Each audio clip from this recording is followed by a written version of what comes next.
All right.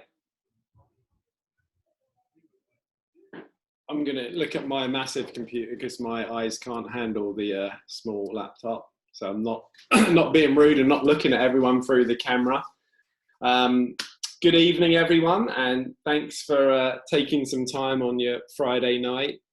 I know some of you might have had some plans, but this is going to be much more entertaining than any amazing date you could possibly want to go on ever. No doubt.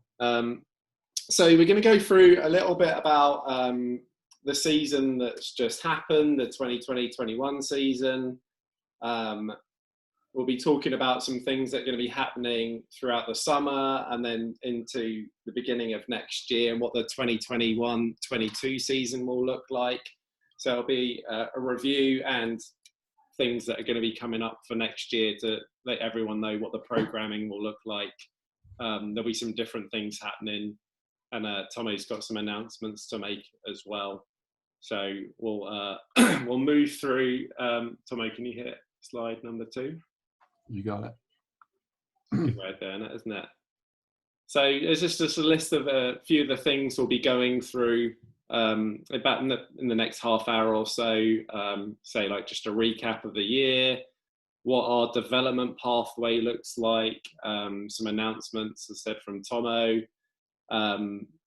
things that we're doing a little bit differently or a lot differently with our partnerships with our site and the North site and Arsenal, some uniform information, so a bit more information about the foundation phase and why we do what we do and how we do it, and then an overview of what the programming will look like for the 2021 season for FP1 and FP2. And then also I've had some questions about the pre-tryout offers and just give you an oversight of why we do those offers and how they'll actually happen. So we'll roll through that.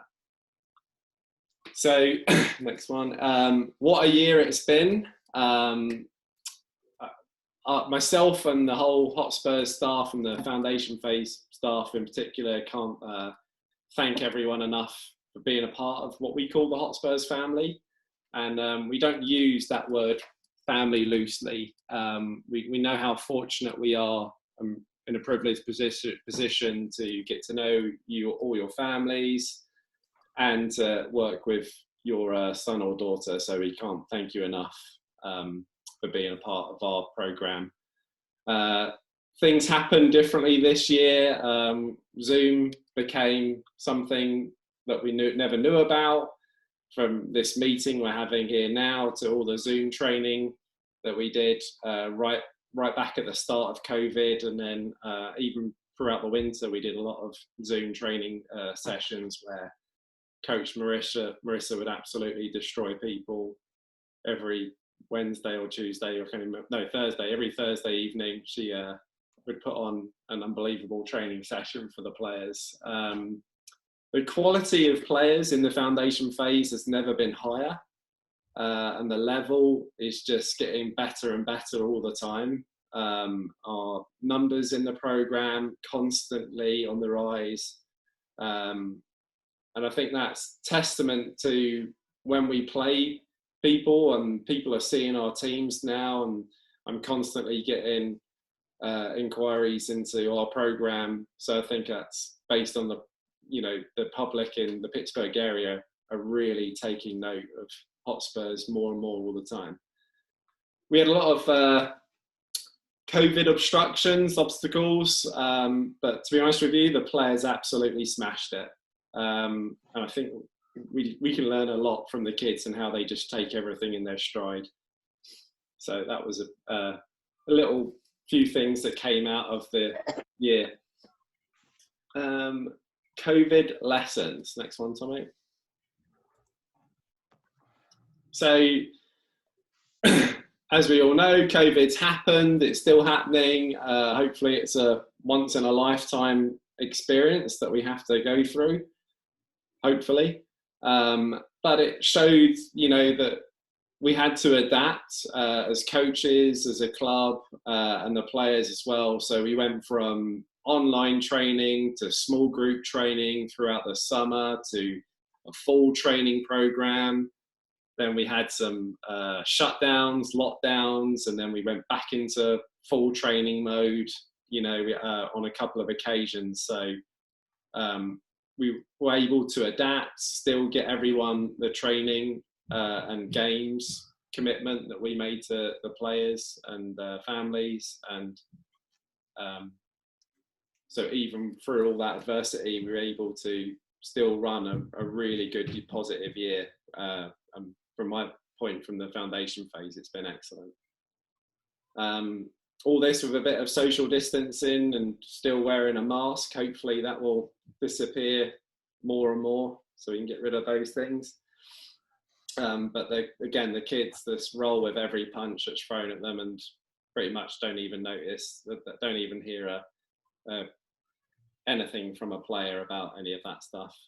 So we couldn't ask for more from our players and parents with all the constant changes and 8,000 different protocols, I feel like, that Mary Kay has created and sent out to everyone over the course of the season. I think it was actually 9,000. Number 5, what makes Pittsburgh Hotspurs different? So we are the fastest growing program in the Pittsburgh area. We reach out to our communities. We have development centers that we run in community programs. We're not here just to steal everyone's players from a community program. We want to run our programs side by side with the community programs and encourage players not just to abandon their local community, but to do both if they can do it. Absolutely, the more playing, the better. We have a phase model of development, and so we are at the foundation phase of that start of that journey. So that our job is to train players to love the game. As much as you want winning teams and you want success, ultimately, to get players into the youth development phase with players that are excited for the game. They love it. They train outside of just a training environment, and just trying to instill that passion that we, like Tom and myself and all the coaches, but especially like growing up in England and around Europe, it was live, breathe and sleep the sport. And that's the kind of, hopefully with our training and the way we develop players, that's how we want the youth to grow up loving it as much as we did. So then there's the youth development phase, where they do more than training to understand the game, because they move into the 11v11 model. And then once they hit the college prep phase, winning becomes a bigger part of the game with the other levels into that.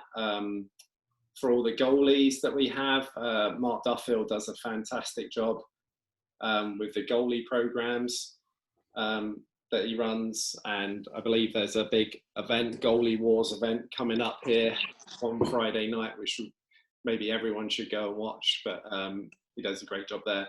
Plus now we have the men's and women's teams that do the NPSL and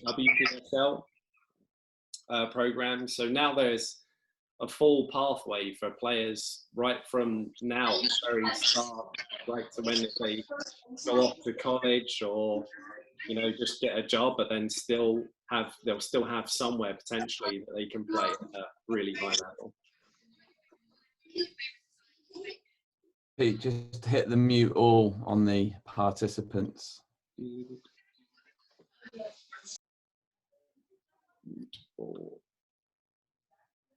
Okay. Tomo, do you want to take over from the next one?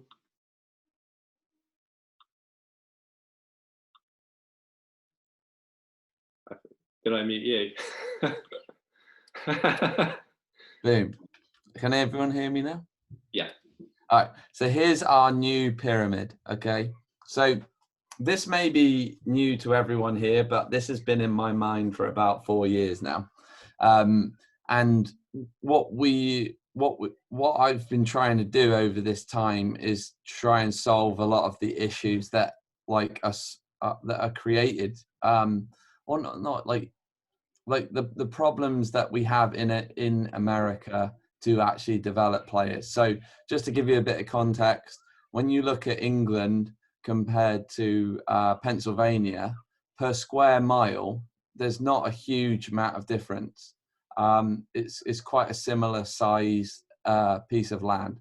So in the size of England, you have 92 professional clubs, and probably, you know, about the same amount of number of, you know, like of semi-professional, if not more. And then you've got all recreational, like underneath that, like spidering down. So, you know, the reason I say that is like, you got to understand, in America, like what we're dealing with, the size of the country is just incredible. So, you know, unlike other clubs in the city, we don't want to have a presence in north, east, south, west of Pittsburgh. We're really interested in the northeast area of Pittsburgh, and we want to have opponents. We want people to, you know, copy what we're doing and, you know, challenge us, and we want people to play against. But what we want to do is try and like encompass as many school districts in the northeast as we can, and provide a pathway for the players to stay local, but at the same time have the outlet. So when you think about the three sites here at the bottom, Butler site, Harmer site, and Metro site, we're looking at around 1,200 kids of cup, you know, like travel, you know, or above level players under the same roof. So why is that important? Just because we're getting a lot of, you know, you see a lot of people going from club to club to club. We hope everyone on this call now can have the, you know, the like knowledge and reassurance that under our brand, under our three sites, we're going to be able to develop the highest of all quality teams. So when you look on the boys' side this year at the regional league level and the highest level of regional league, Hotspurs or Arsenal have won almost every age group from U13 through to U17, which is a really great achievement. And so moving forward within our organisation, your son or daughter will be able to find that level of team at the right moment. The development model also tips to the cap to the idea that by U16 is when we really know who the best players in the age group are going to be. So our model creates opportunities for players to stay in their local environment, but still have the ability to make higher level teams and not have to jump from club to club. When you jump from club to club, all that happens is that you stunt your child's development. It takes a good season, maybe 2 seasons, for that kid to feel involved and feel at one with that club. And you know, it really can get in the way of you know, the development of the players. So hopefully, with knowing that the volume of players there, you can see that you know, if your child, your son or your daughter is of the level, they'll have a pathway to get to the next team. And that's really important, to always have that next level. So why do we have first teams? Is so that our 15, 16, 17 and 18-year-olds have that next challenge, that next roster that they need to make. Time and time again in the last few years, I've seen U15, U16 player like, oh, I'm on the top team. We won state cup. That's it. I've achieved it. And they're like, well, no, there's more. There's more than state cup. I mean, there's regional league, then there's division, you know, getting on the radar of colleges, you know, and so we always want these kids to be hungry for the next level, and that's why we're doing what we're doing. So yeah, I'm really excited with the 3 sites now. Yeah, we've got those tiers in place, and we've got a real pathway that is clear, and you know, everyone, we're going to educate people on that pathway. so with that in mind, we're going to be launching a new brand, which is going to encompass the first teams and the U19 team and the reserves. So that will happen next year, or this year coming, that we launch this new brand. Hotspurs and Arsenal will still exist for the next 2 years, but over the next couple of years to 2023, we'll phase into one brand. So this is where the interactivity comes. So if you can let us know by just typing in the chat box which is your favorite logo, by putting either 1, 2, 3, 4, 5, 6, 7, 8, or 9. The new program is going to be called Bridge City, and we're just interested in getting everyone's feedback on the logo they like the most. If you can just type in there. David Stackhouse, yes, my man. That's my favorite. I like number. Even have to subliminally put sublim. I can't even say that word. Liminal. I'm a big fan of number 3. Show your face. Yeah, serious. Stacey Levine's backing you up. Tomo, I thought last evening we had a meeting for the boys team, and I thought Tom Campbell had said that Bridge City was not going to be the new name. There was something about that name. Well, that may or may not be true.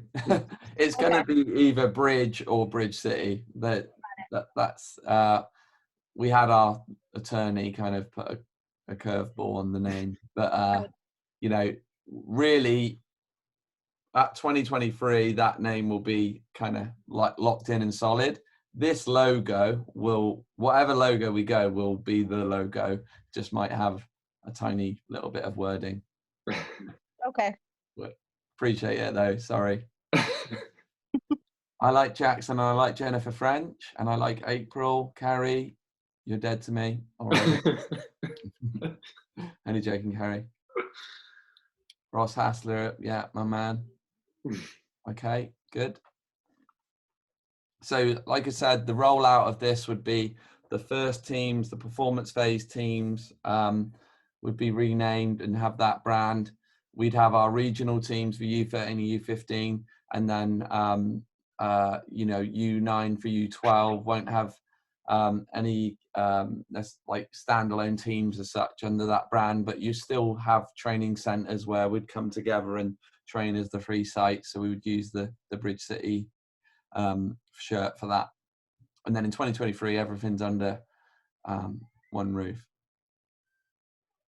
which is exciting because the Arsenal guys, you know, with John Valotta leading it, definitely got the same visions and same ideas to us, and it's about time that clubs started working together and creating a unique development model.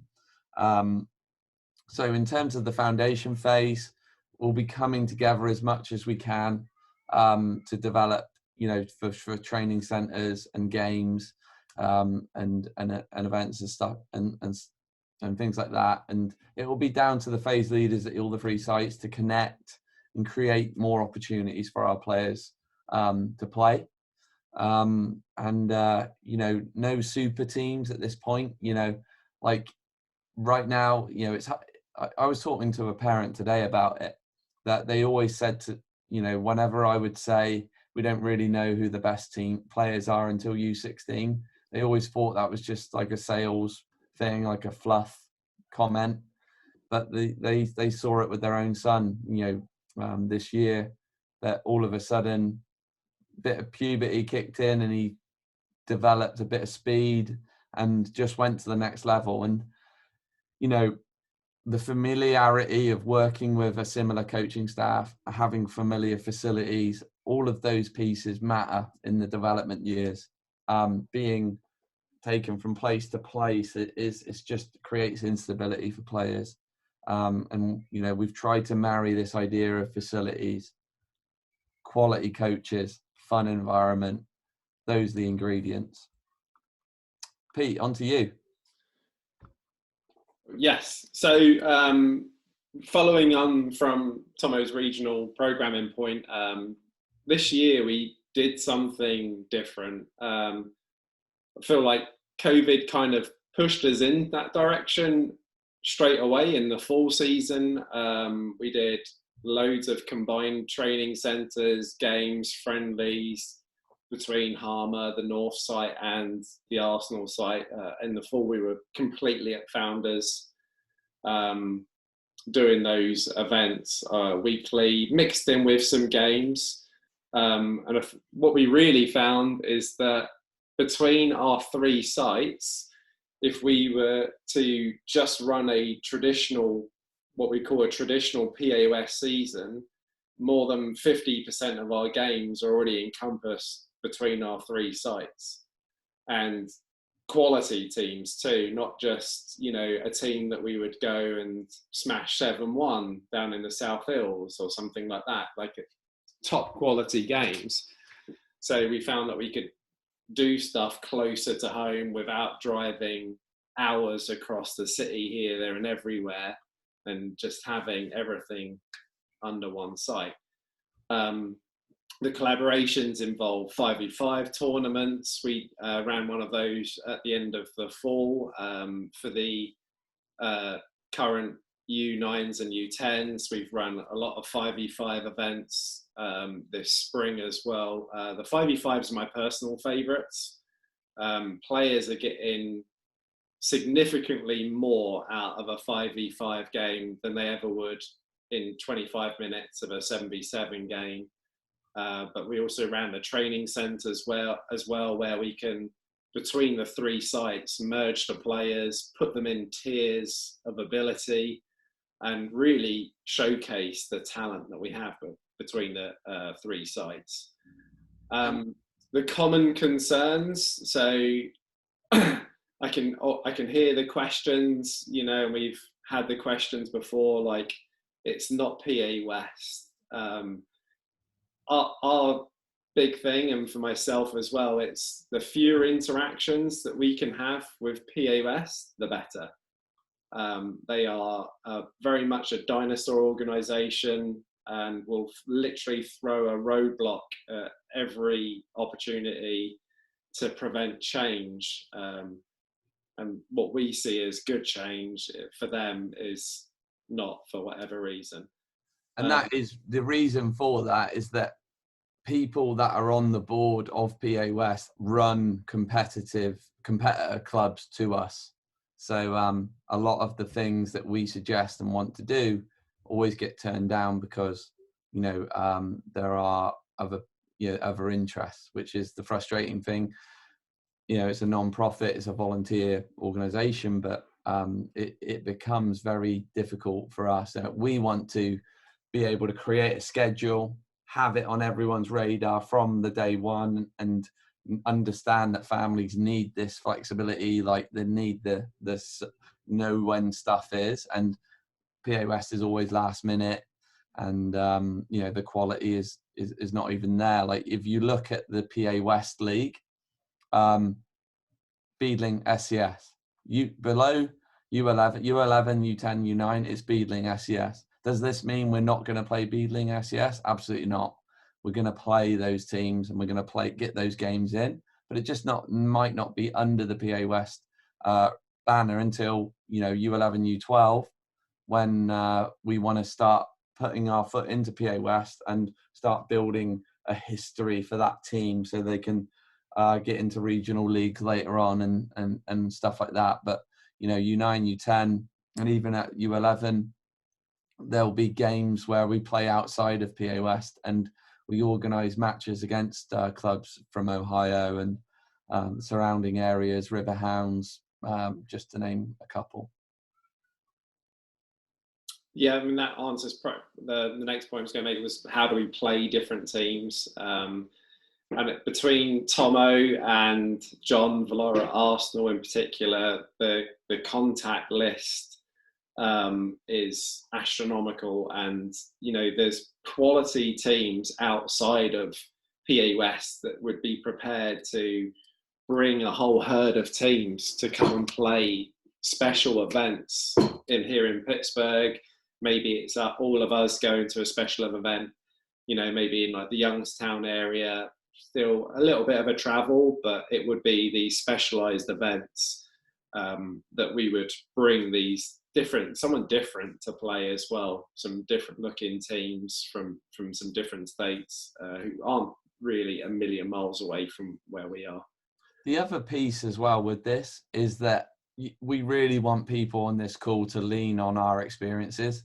So like for example, like Marissa, who's coaching for us. I used to coach her when she was U11, and she played on the boys team. Phenomenal player. So we've taken and we've experienced players from UA all the way to adult and seen them develop. And I'm telling you right now, you know, our 04 boys, 05 girls, if you ask every single parent on that team, what do you think about tournaments and travel? And they're just sick of it. And, you know, the later we can leave, you know, tournament, you know, going out and all that, the better it will be in the long run. And you'll only see that and experience that once your kid gets a bit older, and you'll be like, you know what, thank you for saving me $1,000 each event for not, you know, scheduling all these events. And that may be a little bit of a difficult pill to swallow right now, just because you're new into it, your kid absolutely loves it. But what we're trying to say is, you know, use our local events, use all this stuff that we're going to put in place in, you know, in the surrounding area. And then once you get a little bit older, and at the end of the day, whether you're UA or U18, if we schedule a tournament or say in Philadelphia, the costs are the same for you guys. And we're investing $1,000 of your money without even asking you. So in my mind, that money's best spent later on in the year when we're trying to get in front of college coaches and stuff like that. Okay, next one is uniforms. Something. Unis. Okay, so can everyone see can you see me? Can you see my video or not? Yeah. Yeah. Yes, we can see you. Okay, so this is our yellow kit. So it's got like a honeycomb piece to it. All right, and then we've got the blue kit, which has these accent pieces at the bottom. So that's on there. And then we've got our quarter zip, which is there for everyone to see. So our new kit, so Puma work in 2-year deals. So we have to sign a 2-year deal with them. So that will take us to 2023. And that steered a lot of the Arsenal agreements with them and how we would come together. So after that 2 years, we would then create the new brand, and we'd have to order uniforms again then anyway, even if we were still Hotspurs. We're also going to have 2 training kits, which are black shirts and shorts and socks. And one of those will be branded Bridge. Okay, so with the new name on it. So that's how we're going to be putting the uniforms into play. We've taken our deposit for the academy down to $50. It used to be $300, so that you can do the $50 deposit, order the kit, and you're not having to put out any additional money at the front end. So we've tried to make that cash flow piece a little bit easier on everyone. But yeah, I mean, all of that will be ordered on our website.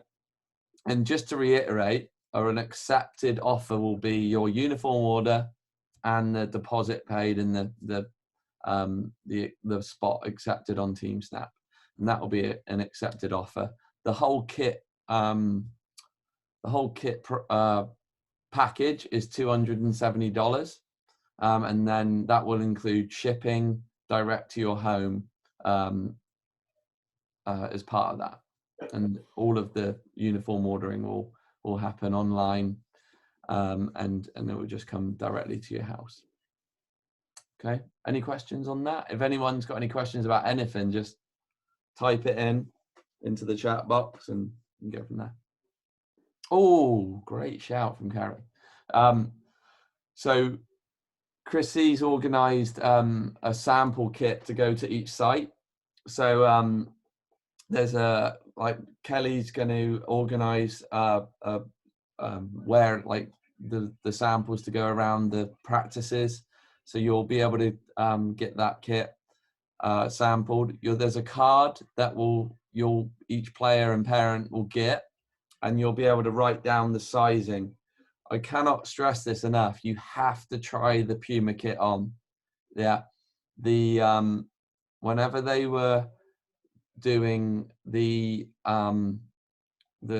whoever modeled the kit in the Puma factory must have been an extra on the Willy Wonka's chocolate factory, because it was so small, so incredibly small, some of the kits. So just make sure your child goes, tries them on, order them a bit bigger, and then that will be good. No one likes a spray on kit. When will I receive my kit is a good question from Chrissy. Oh, I don't know the answer to that. Oh, it was a trick question. So you will all receive your kit right before the season starts. So basically, we want everyone to order their kit as soon as you get your offer and you accept it and you've gone online and placed your order. Don't expect 2-day turnaround like Amazon. So we're going to be processing these all summer long. You might get it earlier, but you're definitely, well, I can't say definitely because you never know with Puma, but the plan is to have all your kit mailed out to you right before the season starts. That way there's not a chance to get it lost over the summer or so. Great question. Great input. So don't feed your kids anything over the summer, or they'll grow up a bit by the time it gets there. It's so funny. I had the first team come to their practices with the training kit on, and everyone looks like they've been to the gym and they're working out because they've got their like spray on kit. It's so funny. All right, next slide. Okay, so a little bit about the foundation phase, and this might be stuff that you've heard before from previous presentations, or if we've ever had a conversation, but the reason we do what we do in the foundation phase, we compare it to gardening. We are basically trying to create the environment in which, you know, our players can flourish and grow and develop their game. I think if you come to any foundation phase practice, it is super rare you will not see a game going on at the start and end of the session. It has to resemble the game, feel like the game. Yes, we have lots of exercises that are done in smaller numbers to help with technical aspects of a player's game, but it will always start and end and have that game element in there. Just lots of player action. So by player action, it can be the dribbling, the passing, receiving a ball, shooting a ball. Inside those small games, I use the 5v5 model, and foundation phase uses the 5v5 model. Every player is getting the maximum out of each session. Every game that we play within that session, they are getting the maximum out of that. So they're rehearsing, and there's loads of repetition of each topic that we are covering that week. I hope your son or daughter will be able to get in the car, and if you ask them what did they work on, they should be able to spit out the topic immediately, and hopefully, you know, that will show some retention of what they're being taught. We work in, this year was a bit different. We've worked in blocks, so each season, so fall, winter and spring, we focused on 3 topics within each season. So every 4th week we'll come back to the same topic, and we're able to see how much retention of information that a player has actually had. And then they'll see a lot of sessions and games may either be the same or look the same or have some same aspects of it.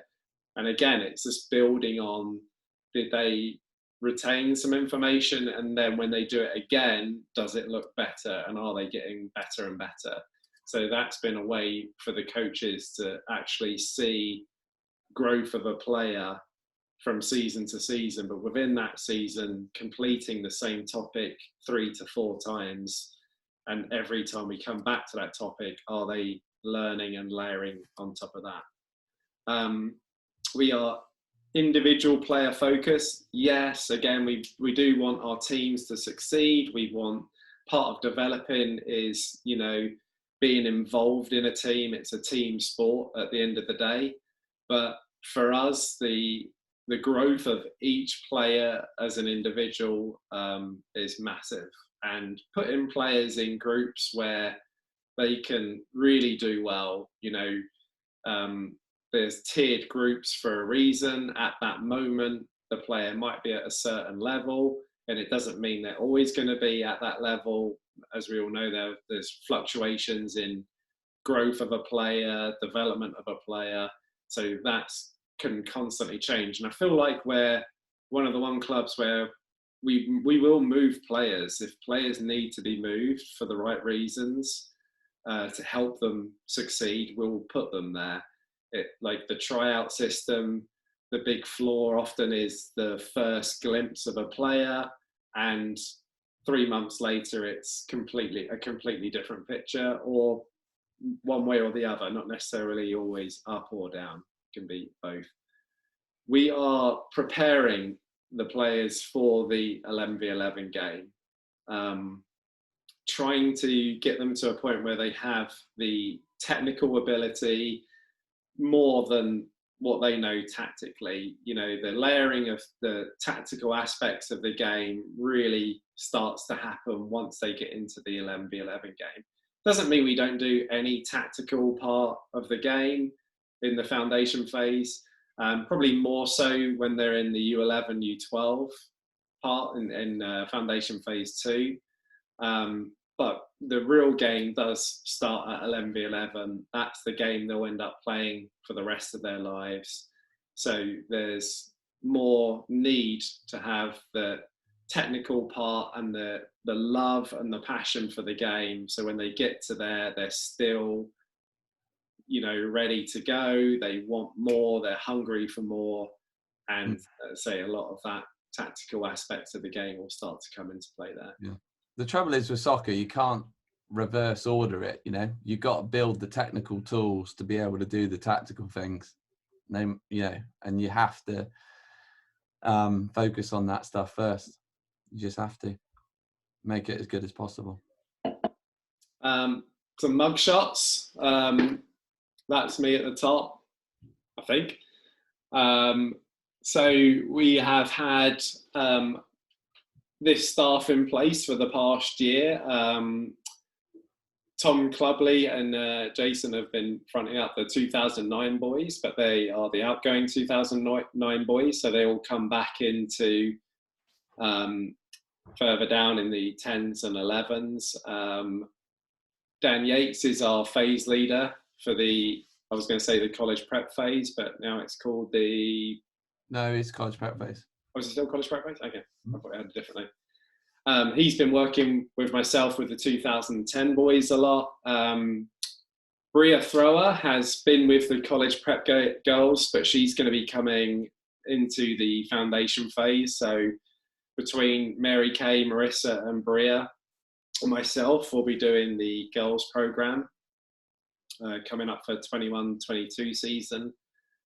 We do anticipate getting more staff in as well. Maybe some new faces that haven't been seen before. Okay, we are getting close. So what will foundation phase 1? So foundation phase is split into 2 phases. The first phase is U9, U10. So that's the 2012 to 2014s. The fall season will start in August. They'll have a mini camp that will be August 9th through 12th. That will be weeknight, so not an all-day camp, which we had done a couple of years ago now. But we'll do, it's like a pre-season training camp, get all the players in, trying to get them in and ready for the season ahead. We then go into an 11-week season with 2 sessions per week. The actual schedule of weeknights isn't set in stone, but we are pretty close. That information will come out over the summer. We don't have a set winter session with the U9s and U10s. We do offer additional programming. We'll have development centres, and our futsal program will really ramp up this winter. So if a player wants to do soccer all year round, it will be made available, but we understand that we have a lot of multi-sport athletes. So in that, whilst a young player at U9, U10 might not be ready to fully commit to just soccer, because the extra commitment will be there if you did it all year round, and they might want to do an alternative sport or activity in that winter time frame. But then there's also the opportunity to do a development centre, which might be just a one training a week either side of the end of the year. The main reason for the price increase is just the inclusion of the summer camp at the beginning for the 4-day 6 till 8, 9 to 12. I put the wrong thing in there, that's why I rubbed it out in blue there. I would just say, like, the reason that we don't include the winter is that we want people to be able to do other activities if they want to do it. I definitely don't want the idea to be that Hotspurs doesn't take it seriously, because we have that additional bolt on if you want it. And honestly, futsal in the winter, you cannot get anything better than that. It is the incubator for the game. You will absolutely love the futsal winter training and games program linked to that. It is so exciting and phenomenal. Next slide, Pete. And then they'll just finish with their spring season training and games. That will be what we're currently in now, the April to June timeframe. The new futsal facility, by the way, is by Oakmont Country Club, so everyone knows. So the big difference when it comes into the second phase of the foundation phase at U11, U12, we do layer in the winter programming. So the fall and the spring and the pre-season summer camp all remain the same. But then when the big change comes in is over the winter, there'll be a 6-week program before the new year, running through November and December with, what's the holiday called? Thanksgiving, that one. Thanksgiving week off. Should know that, it's my daughter's birthday this year.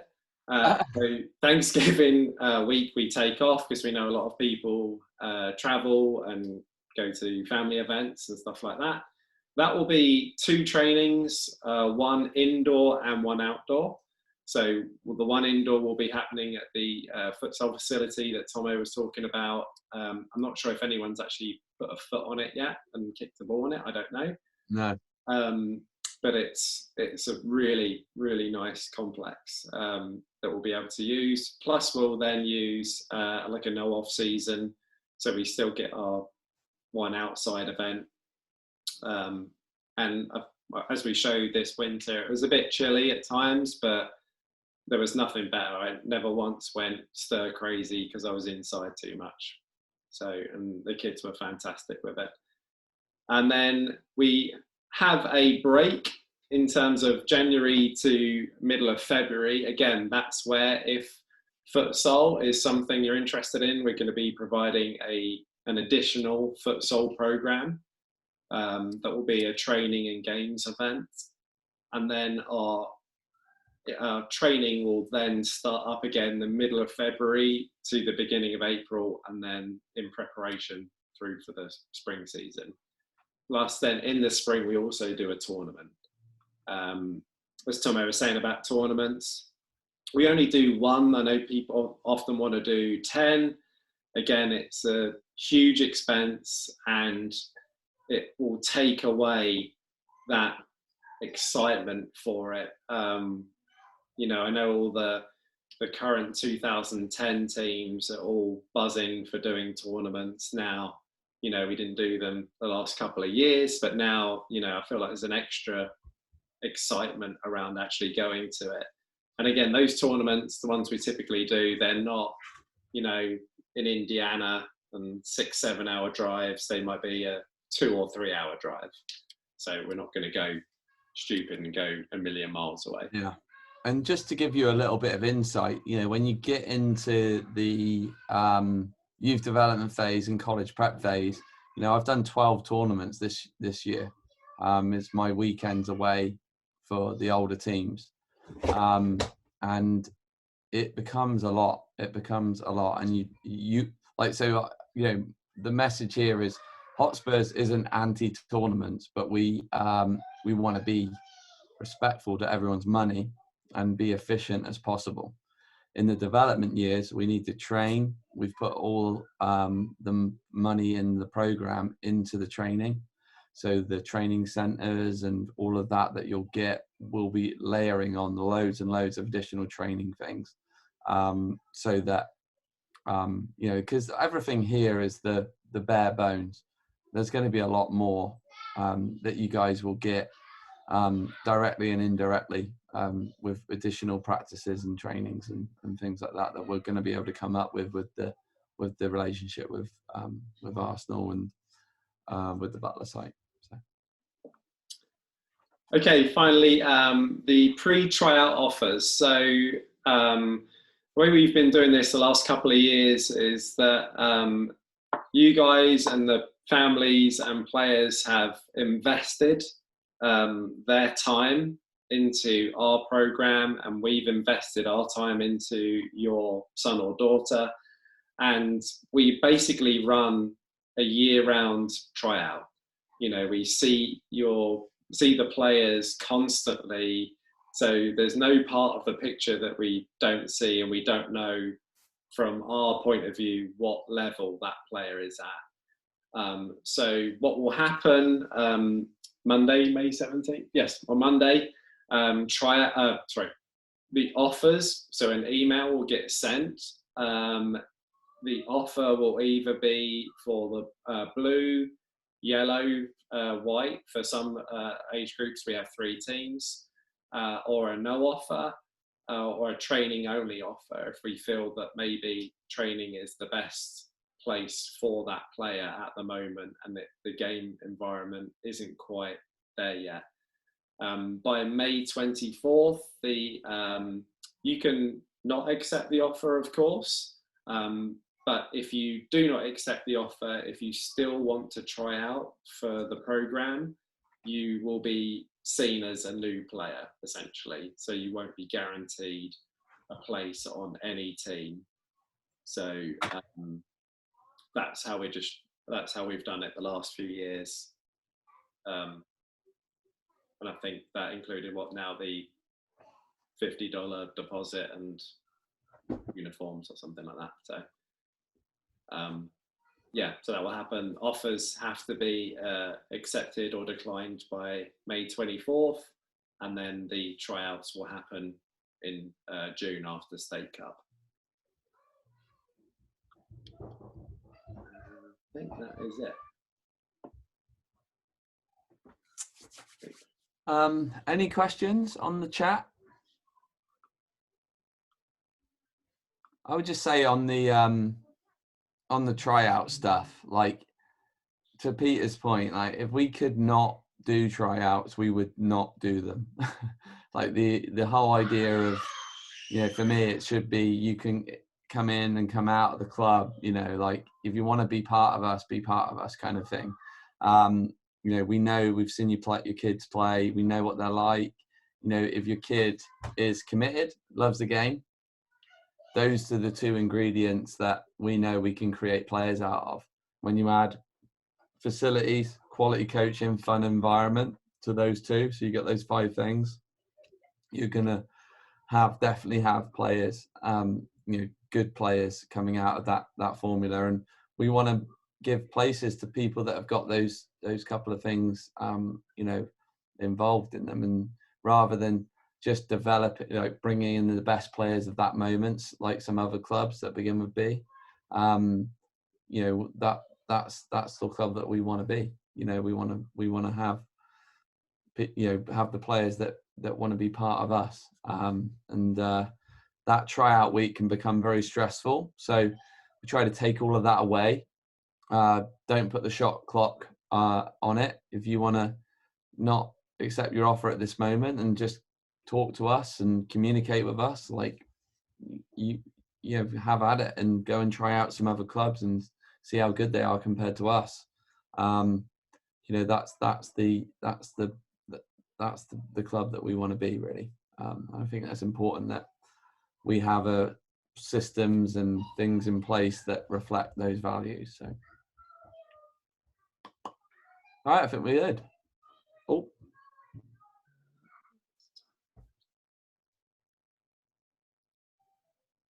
So any new players, they would just need to sign up through the website and through the registration link, and they can choose what tryout. There are multiple dates and times that they can choose from. So any new players have to come in through the tryout process, which will happen in the week that happens after Memorial Day, and then the week after that as well. Pair sheet tournament for some of the boys teams that we've had combinations with. We are working on that, and hopefully we'll have something out right at the beginning of next week. And if anyone does have any questions that I'm typically at the field an hour before practice. I turn lights on after practice. If anyone wants a face-to-face chat, I always tell everyone, come and grab me. I think every email I send out has my phone number on there, or if you just want to shoot an email, however you want to do it, I'm always open for a chat about pretty much anything soccer related and other stuff. Dina Tomasino has a question here, which I'm going to answer. What will the coaching staff look like once we merge? Humans? Maybe. Okay, I'm going to share my screen. Okay. All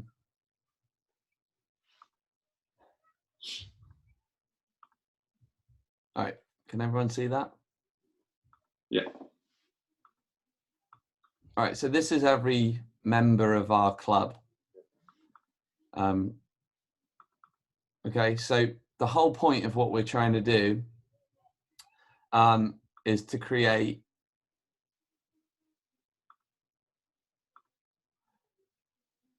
we've got Arsenal, which is going to be a city site, right? Right now, they're using no off season for some of their outdoor training, and then they've got a facility here in Garfield. I say here because that's where I live, in Lawrenceville.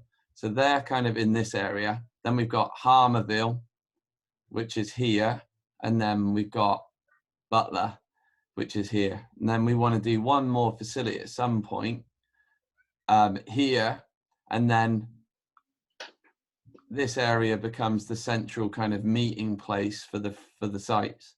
So the important thing is that everyone understands that when we merge, nothing's going to really change. We're going to be the same club, but we've got different sites, so our catchment area becomes bigger, and we can bring players at the right moments of their development together on top teams, onto teams. So like U16, you'll start seeing, can you make that roster? Can you get this roster? And if we do this well, we'll have probably our top two teams will be really high quality teams. So there'll be, 36 players or so. Then hopefully we can develop relationships with the community club so we can make their travel teams better and better so that we don't need third and fourth teams. You won't ever see us having third and fourth and fifth teams. That's the role of community soccer.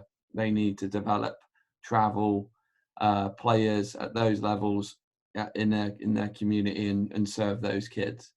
So we want to develop, 32 kids.